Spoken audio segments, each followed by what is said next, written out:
you would, to 1 Corinthians chapter 7.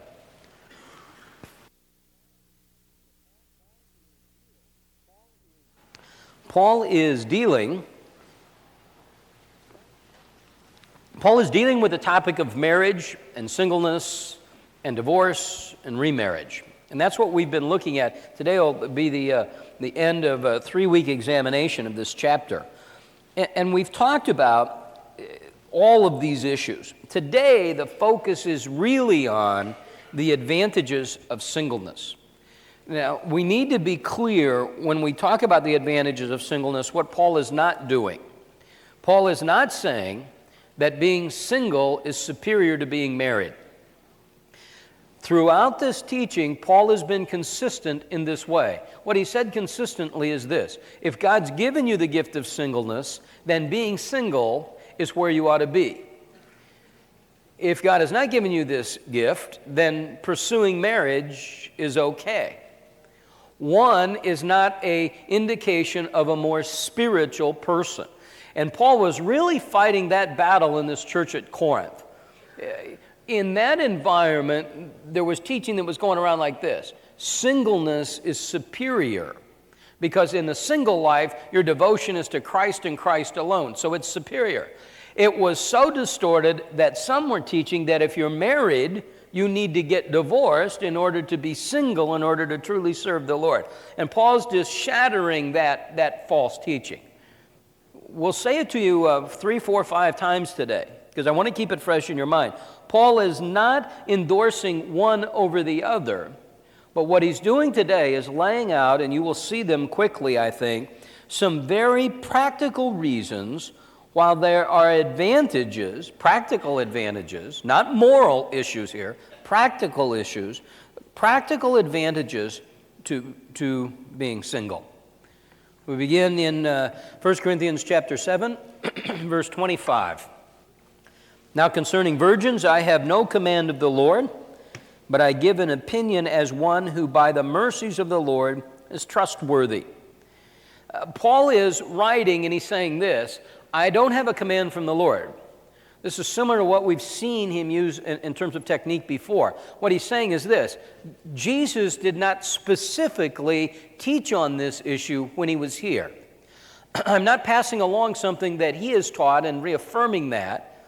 He's saying, I'm giving you my teaching. He uses the word opinion, or translates the word opinion. It's really stronger than that. It means judgment or consideration. What Paul is saying is that what he offers today is indeed supernatural, and it is authoritative, and it is divine. It just hasn't previously been taught by the Lord himself. Look back, just keep your finger right back there. Look to the very first verse of this book, 1 Corinthians chapter 1, verse 1. That first week, we pointed this out. Paul identifies himself. We talked about it last week. Frequently, he'll identify himself as a bondservant. But here he says, Paul, called as an apostle of Jesus Christ by the will of God. Paul, throughout this letter, beginning in verse 1, chapter 1, verse 1, and all through this letter, appeals to his apostolic authority. So Paul's not saying here, I'm just giving you my random views. There's my views, take them or leave them, whatever you want to do. Paul's saying, no, this is authoritative teaching, but it's not teaching that I received from the Lord himself, not something he had taught here. He uses a word, third word there, concerning the virgins. Let's go back and remind you of something we looked at prior to this. That when he uses that word, he speaks of a type of single person. Throughout this chapter, Paul identifies 3 types of single person. The first is the unmarried person. That word appears 4 times in the New Testament, all in this chapter. When Paul speaks of somebody unmarried, he's speaking of a person who's been divorced. They are single because they were married and they were divorced. Doesn't give us the grounds for divorce, just tells us they were divorced. Then he speaks of those that are single because they are widowed. It's exactly a term we would not understand and be familiar with. Somebody who is married and their spouse has passed away. But he uses this word virgin. When he uses the word virgin, he's speaking of a person who is single and they've never been married. So you see the contrast between the unmarried and the virgin? The unmarried is a person who's been married, divorced. That's why they're single. A virgin is a person who's single and they've never been married. So Paul is talking, at least as he introduces this section, about those who are single, specifically those who are single and have never been married. Now he begins to give them some insight, and he moves around here. He talks about marriage, singleness, remarry, a whole bunch of things, but I think we can make some sense out of them as we work our way through it. Verse 26, I think then that this is good in view of the present distress, that it is good for a man to remain as he is. Are you bound to a wife? Do not seek to be released. Are you released from a wife? Do not seek a wife. Operative word for us here is really the phrase present distress. Distress means a stress or a calamity, something that's coming on you. It's a stressful situation. He adds the word this present distress. So for commentators, as they try to understand this passage, they're wondering if Paul is talking about something specific and unique to Corinth. In other words, something that was happening in that city at that time that was producing for them an extraordinary amount of pressure. It might have been a financial hardship, might have been famine, it might have been we don't know. But we know this, that Paul is writing to the church at Corinth, but he understands that this teaching will go beyond Corinth to all churches in all places. And while he may have in mind a present distress, the teaching has universal in its application. Paul's saying in its very simplest forms, listen, when difficult time comes, it's good to stay as you are. Now, he's talking about those that are single in particular. If you're single, this is a really good time to stay that way. When there's suffering, when there's persecution, it's tough enough when you're single to stay focused. Now difficulties come and your challenges are multiplied as you begin to wonder about your loved ones, your kids, your family. How are they doing? What's going on? Paul's saying, listen, this is not about or necessarily a good time to be changing things. In fact, here, verse 28, look what he says here. But if you should marry, so his emphasis again has been on those that are single, you haven't sinned. If a virgin should marry, she hasn't sinned. Yet such will have trouble in this life, and I'm trying to spare you. What Paul's saying is, let's stay practical.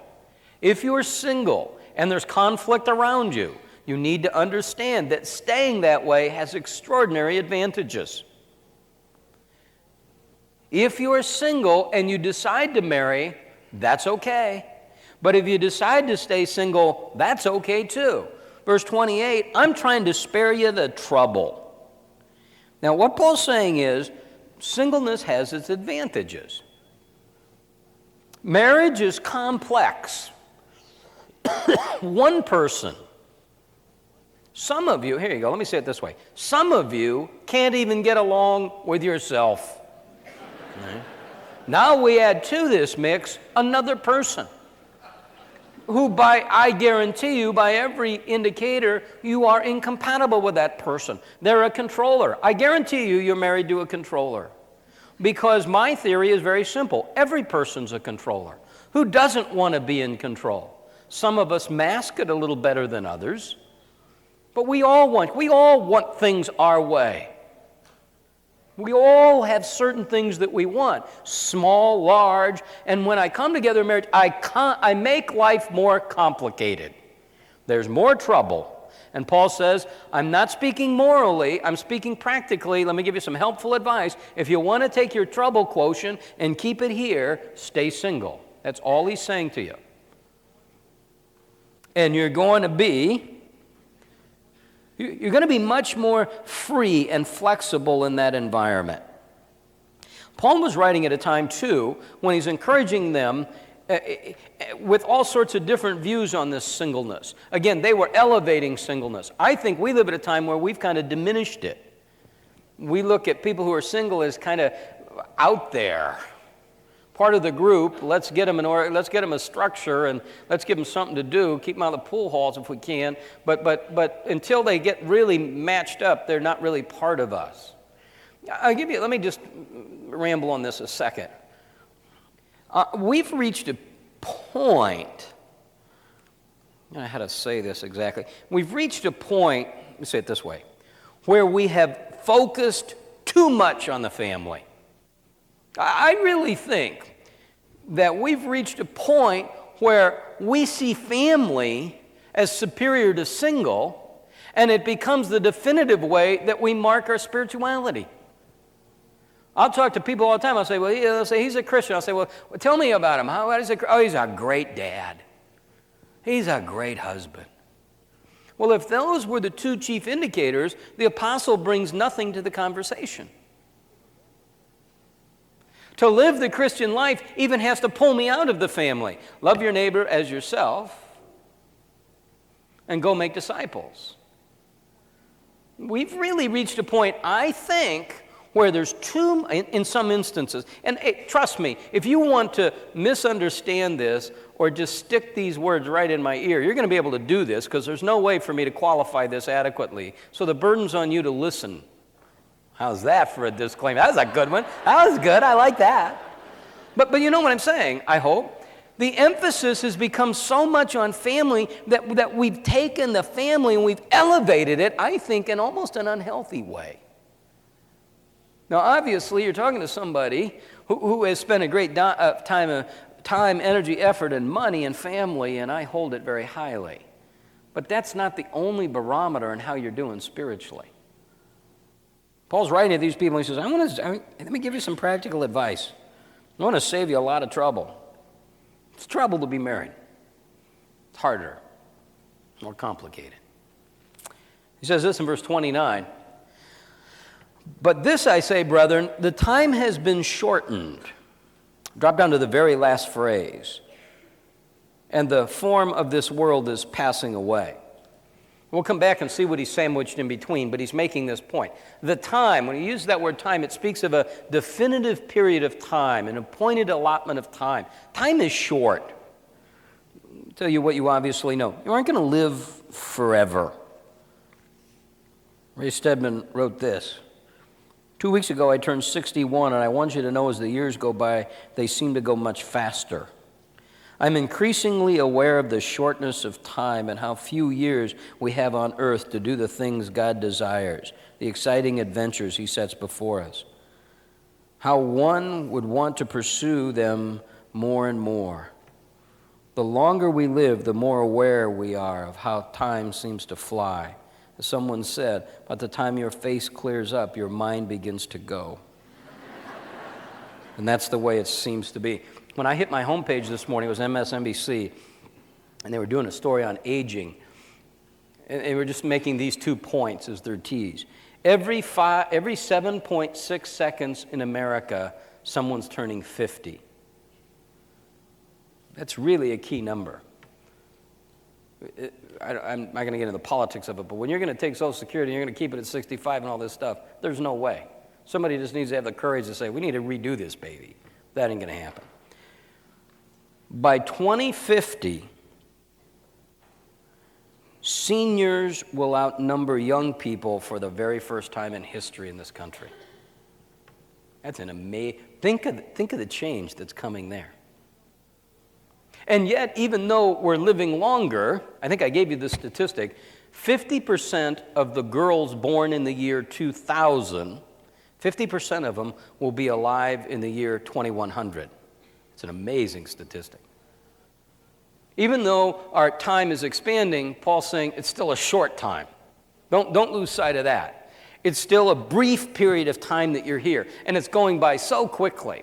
Now, in light of that, he offers some advice that on the surface looks pretty harsh. That can't be a phone. So, at least it was only one ring. We got to give credit for that. So, we'll give credit for that. So, from now on, those who have wives should be as those who have none. Well, what is that? And those who weep as those who do not weep. And those who rejoice as those who do not rejoice. And those who buy as those who did not possess. And those who use the world as those that did not make full use of it. Now we understand, Paul's not saying what he appears to say. He's not saying, listen, because you live this way, if you have a wife, you act like you're single. We know he's not saying that. When we get in Ephesians 5, he's got advice for married couples. He says, wives, submit to your husbands. Husbands, love your wives. What he's saying is, in light of this brief time, we have to understand that this isn't an excuse to some way reduce our obligation or devotion to the Lord. That the responsibilities we have in marriage are no excuse for not undertaking and engaging in the Lord's work. That's the point he's making. Time is short and we've got it. You don't have a lot of time. And so, indeed, if you've decided to be married, you need to understand you have split those interests, and that's going to take even more energy from you. Don't be distracted with these emotional swings.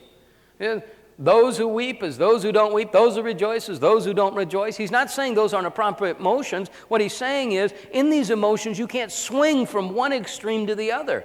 There's a calmness. There's a perspective of life. He said, I want you to live as some who buys and yet they don't possess. In other words, we understand these things that we have, these material things are temporary, and he's weighing temporariness against the eternal. And the whole idea of the things that we have in this world and all that we have, he said, we've got to be very, very, very careful. We have them, and then he says, live as those who don't. John MacArthur writes this simple paragraph. In times of affluence, ease, permissiveness, self-acceptance, it is easy to live life for pleasure. Pleasures that are not immoral or extravagant are still worldly. This is a huge point. What he's saying is, just because you say, well, it's not immoral, or just because it's not extravagant, doesn't mean it's okay. It can still be worldly. More leisure, more vacation time, earlier retirement, comfortable home, things like this can occupy our interest in time that the Lord can be neglected. That's exactly what Paul has in mind. Jesus said it this way, seek first the kingdom of God, and all these other things will be added to you. I believe, I talked about it when I was at high school camp with the junior high school students. I believe, and I don't know how to take it and get it in the brain, because I don't know how, but I know it's the key to godly living, is I have to have a perspective on life that's eternal. I have to somehow, and I said that to the students, I don't know how to help you see this, but in all honesty, I don't know how to make a college graduate see that, or a 30-year-old see that, or a 40-year-old see that. I still talk to people who are saying, yeah, but when I get. What Paul says in 2 Corinthians 4 is this, don't lose heart though the outer man is decaying, the inner man is being renewed day by day, for momentary light affliction is producing for us an eternal weight of glory beyond all comparison. And Paul's saying you got to live with that light. It doesn't matter the successes of the world. I was thinking yesterday, okay, which is kind of cool, but I had time to think. And I was thinking, because I'm thinking about a whole different things, and I'm getting ready to go do a conference, 3 talks. I'm trying to figure out what do I want to do there. And we're talking about contentment. We're talking about the mistake we've made is we have linked success and happiness. So that by all definition, we think if we're successful, we'll be happy. Somebody came up after the first service and offered this insight. It's really good. Comparison inevitably leads us to discontentment. I would change that a little bit. Or pride. One of the two. We either compare and we say, well, I'm way better than them, so I'm proud. Or I look at them and I say, well, I never have what they'll have, and I'm discontent. Paul's saying, listen, what you've got to do is look at your own situation in light of the fact that Jesus is coming again. It doesn't matter what you accomplish on this earth for material goods. That will not transition to the next world. I was in Boston a few years ago in a speaking, and in retrospect, it was a stupid place to make the point. But at the time, I thought it was pretty sharp. But I might do it differently now. But I was telling them a story. I was on the couch one day, great spot, watching television. Haley came in and she said, what are you watching? I said, I'm watching a biography. And she said, well, can we turn it? And I said, no, we can't turn it. I'm going to watch this biography. And it's going to be about an hour. She said, wow. So she sat down, and at the time she had to be about 5 or 6. She sat down and we started watching it. It was a biography just starting on John Kennedy. And it took John Kennedy, it started in Brookline, and it took him through all his days, and it took him to Harvard, and it took him through all of his things, and it took him out into PT 109, brought him back, got a congressional district, decided to run for the Senate, decided to run for president, needed a little money into West Virginia, out of West Virginia, there we go, we're president. Now we've got all this thing, Ich bin ein Berliner, it's got all this stuff. And to my amazement, Haley sat there the entire time, watching this whole thing. And then there's this scene, and you see the President Kennedy and Jackie getting off this plane, and she's wearing this pink dress, and anybody with any sense of history knows exactly the scene, and you know it's Dallas, and you know it's November 22nd, 1963, and you know what's going to happen. And then the screen goes dark, and then they have the caisson, flag-draped caisson, being pulled with a riderless horse, boots backwards in the stirrups. And Haley said, "Who's in there?" I said, "John Kennedy." And she said, "Well, what happened to him?" And I said, "Well, Oliver Stone says," I didn't say.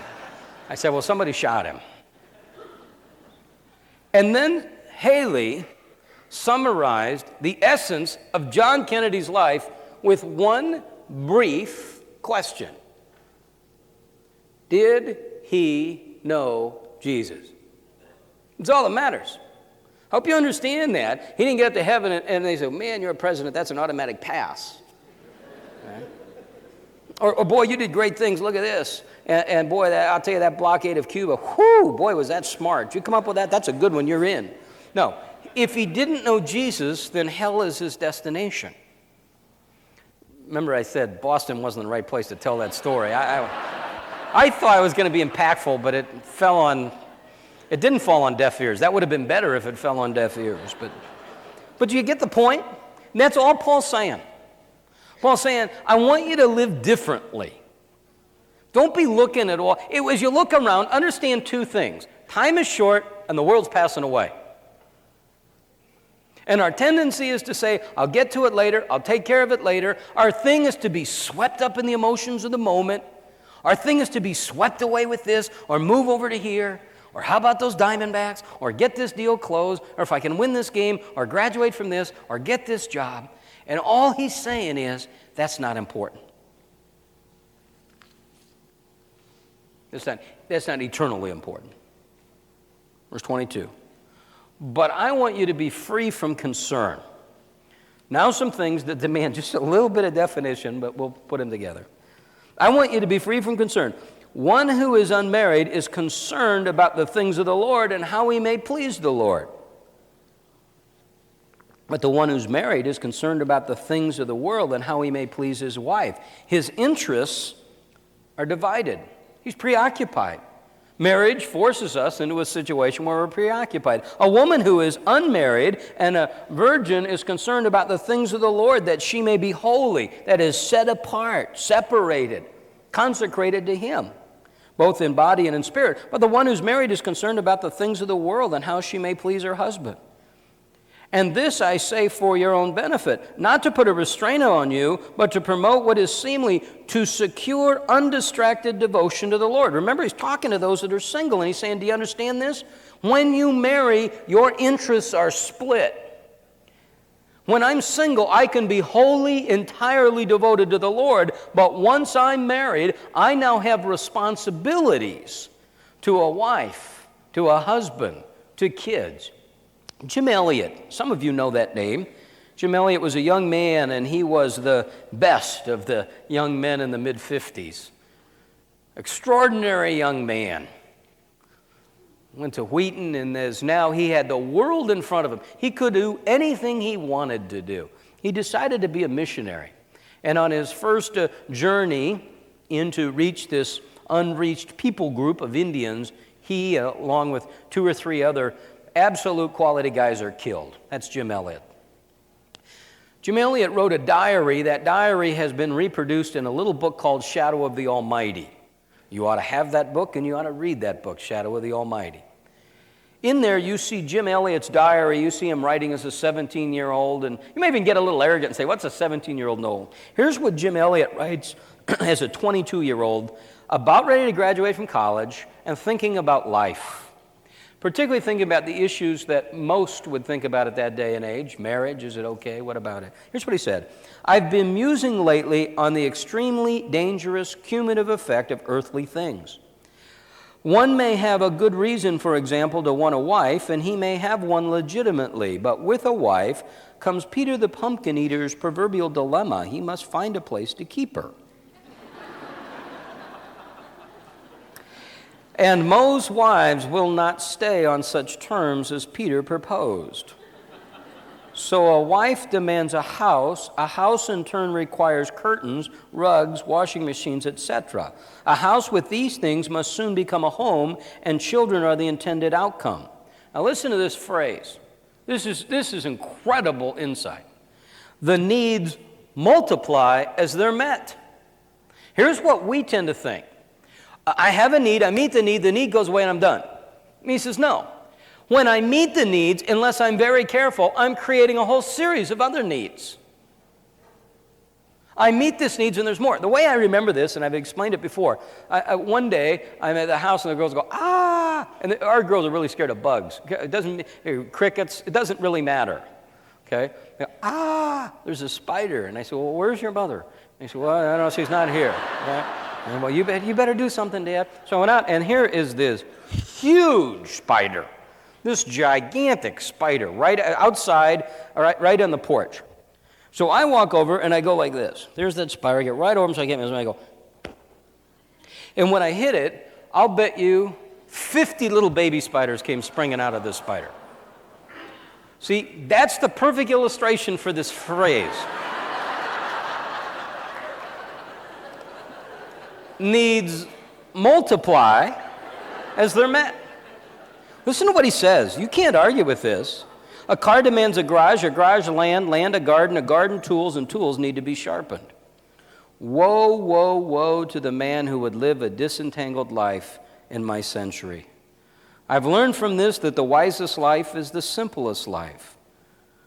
Lived in the fulfillment of only the basic requirements of life, shelter, food, covering, and a bed. Even these can be productive of other needs if one is not careful. Be on guard, O my soul, of complicating your environment so that you have neither time nor room for growth. And he means their spiritual growth. Let me just tease you. The next two sentences have nothing to do with what he's written and nothing to do with what comes after. But knowing how Jim Elliot's life ends, listen to these two sentences. They don't fit anywhere. He writes this, I must not think it strange if God takes in youth those that I would have kept on earth until they were older. God is peopling eternity, and I must not restrict him to old men and old women. See, here's the danger. So if you're single, you just open your eyes. Okay? Listen to this. Understand this. You're about to complicate your life. Your life's going to get more difficult. You're going to have more troubles, and it's going to be harder. It's just the nature of it. It's hard alone. It's harder together. Let me just, if I can, time's going to be an issue here, but let me just, if I can, make this point to those of you that are married. Just because you're married, it does not mean you have to make it complicated. And you have to make it hard. Especially, do you see this theme in here? Because it's all through the Scripture, especially in the area of material things. I got to tell you, this is just me. But I got to tell you, I look out at the parking lot on Sunday, and I see these cars, and I'm saying, how can these guys afford to drive these things? How can they do that? How can they live in these houses? How can they live here? How can they live like that?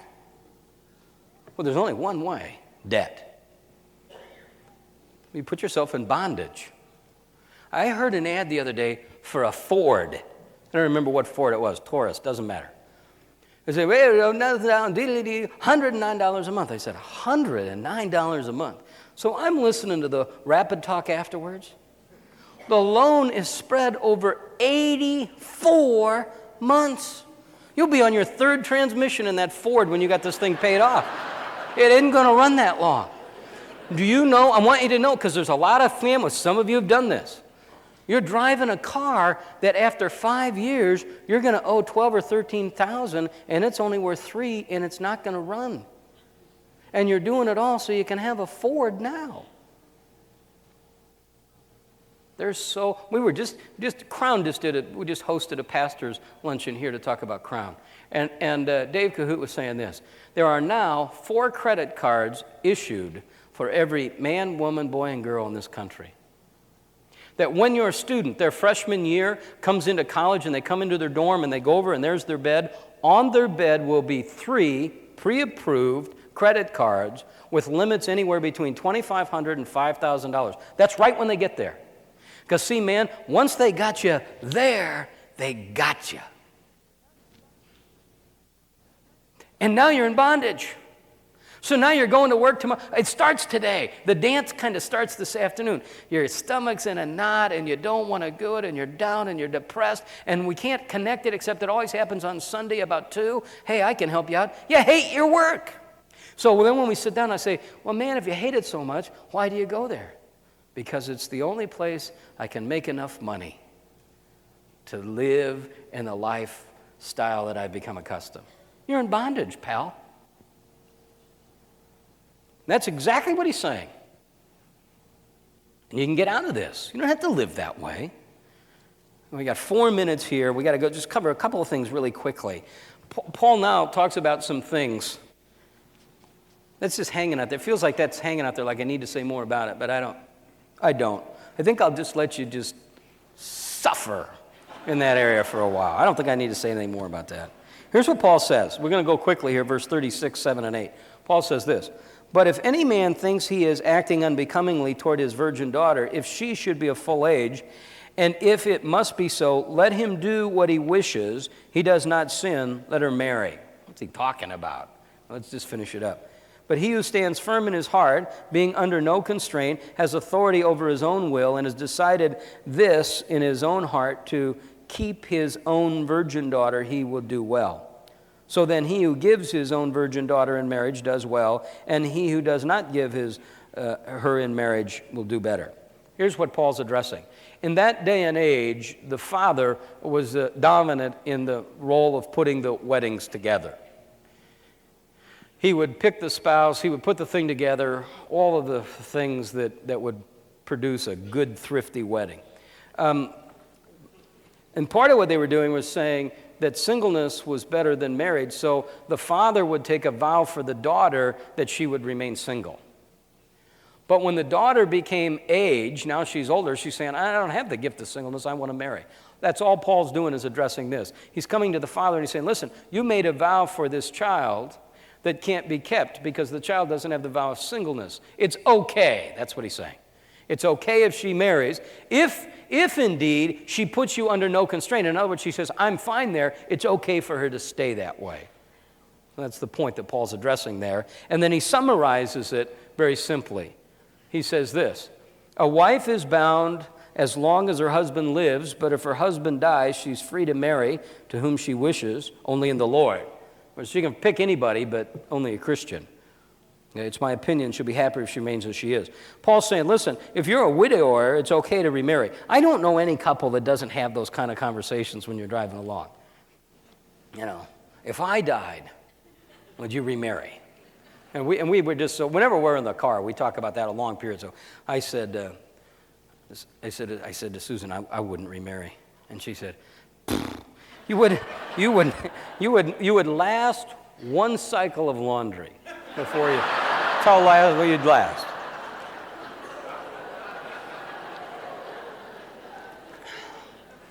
And I said, well, would you remarry? And she said, absolutely not. Now, there can only be one of two reasons for that. One is that I was a jerk and that she would never do this again, and the other is the opposite of that. William Barclay speaks to that, so I offer this. I say all this to set up this paragraph.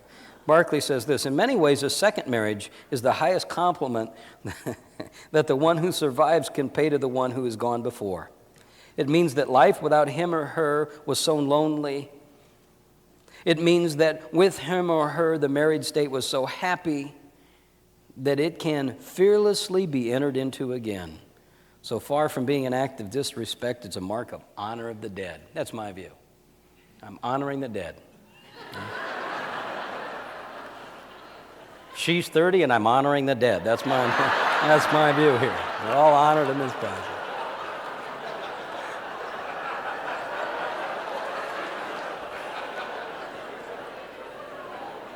It's a tribute to you, baby. Well, my mind is racing. This is for you. Yeah. But do you get the sense here, chapter 7, here's what he's dealing with marriage. It's really simple. He's saying, listen, if indeed you're married, then you need to stay married. If you divorce, there are only two grounds for divorce: adultery and desertion of an unbeliever. If you're the faithful one in that divorce, you can remarry. If not, you can't. But he talks about singleness, and he says, let me just tell you something. There's some advantages to being single. I don't have to worry as much about other people and my family. I'm more flexible. I can focus on the eternal. I'm free to serve. If you're here and you're single, we're trying to keep your life simple. This is really important. Keep your life simple so you can serve, not just so you're free to go to Club Med more. Okay? You're free to serve. You know what dawned on me as I was writing this is a great illustration of this would be the apostle himself. He kind of writes this, it seems to me, with a pretty clear understanding. He's been beaten, he's been jailed, he's been imprisoned, he has all sorts of hardships, all sorts of difficulties, all sorts of problems. And I think he's saying, you know what? It's hard enough for me to do this. In fact, remember what he says in 2 Corinthians 11? He talks about momentary light affliction and all the beatings and all this. And then he says, and apart from these external things was the internal concern about the church. What if you had to add a verse 29 or a 28a that said, and I have to worry about my wife, and I have to worry about my kids, and I have to... He's just saying there's freedom in this. So Paul closes that section. And now he turns to really a topic that is on the lips of virtually everybody that I deal with and everybody that comes into our office. It's a topic that we spend more time on probably than anything else, and that is, can we eat meat offered to idols? So we'll be looking. You'll be on the edge of your seat now for the next 2 months. But obviously we know this. There are principles in there that apply to us. So we can't wait to find out what they are. We'll take a look at that starting next week. Father, help us see that. I pray for those that are married here today, that you would allow them to live a life that's free from the distractions that come with the complications we bring into so often into a relationship. For those that are single, that you would give them the courage, the desire to stay in that gifted position, to be single, free to serve you. God, that's our prayer. In Jesus' name, amen.